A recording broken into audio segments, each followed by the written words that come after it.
Hi there, welcome to the latest episode of my 10-minute moan. And the topic of this 10-minute moan is a Turkish drug dealer who imported approximately 90% of the heroin into the UK, has now served his time for his sentence and cannot be deported back to Turkey because it will split up his family life.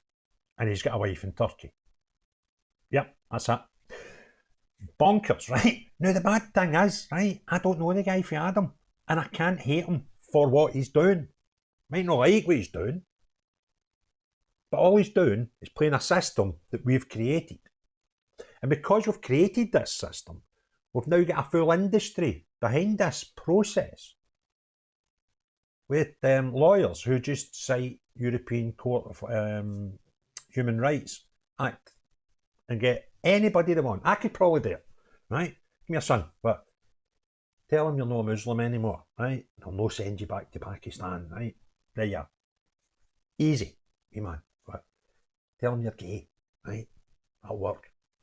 But I'm not gay, I know, but just tell them that and they'll no send you back to Iraq, right? Because they throw folk off buildings and that there, right? Don't, right? Easy.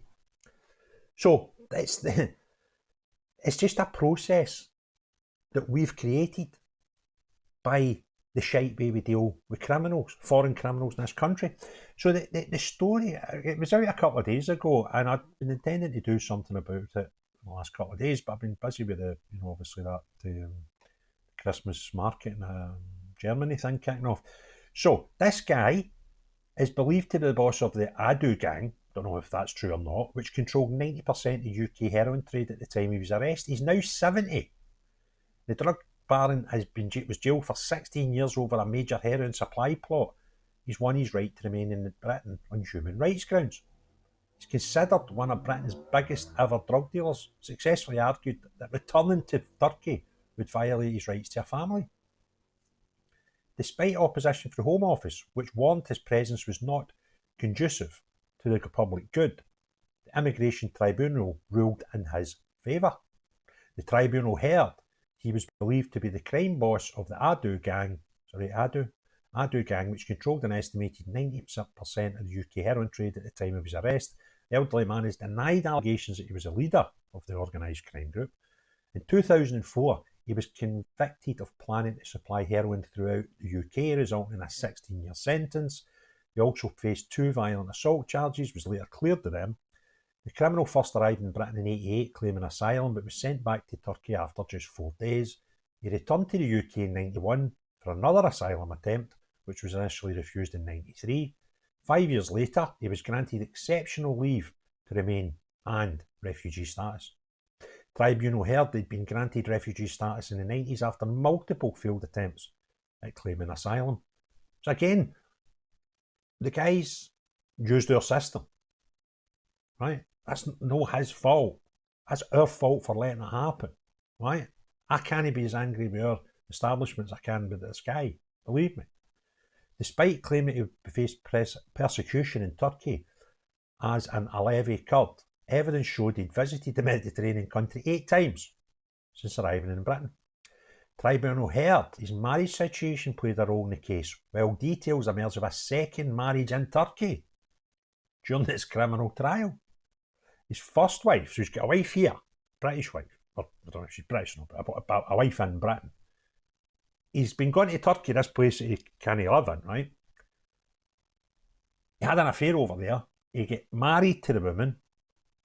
His first wife heard about it during his trial and she forgave him. And he claimed to only get married to preserve the honour of the woman he was having the affair with over in Turkey.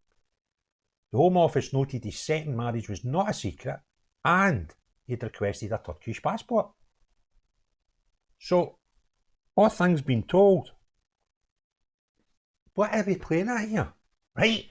I can't stress this enough, right? I don't blame him. I blame us. Because we've created the process and in turn the industry. And he's just a customer. For a lawyer that will go, it's an easy one. You've got a wife here, right? Yeah. Oh, but you've got one in Turkey, don't worry about that. Right? So he's only taking benefit of something that we have created. So enjoyed the video, give it a thumbs up. If you've not already done so, please hit the subscribe button. Let me know your comments below, what you feel about it. And most important of all, unless you're our establishment who have created these loopholes and won't come out of it by doing something simple and saying ECHR, no for us, line through it, we're not going to bother with that anymore. It's dead easy. But we won't, and you won't, because you've now created an industry that creates money for your friends. So not you, but everyone else, have a great day. Cheerio, bye now.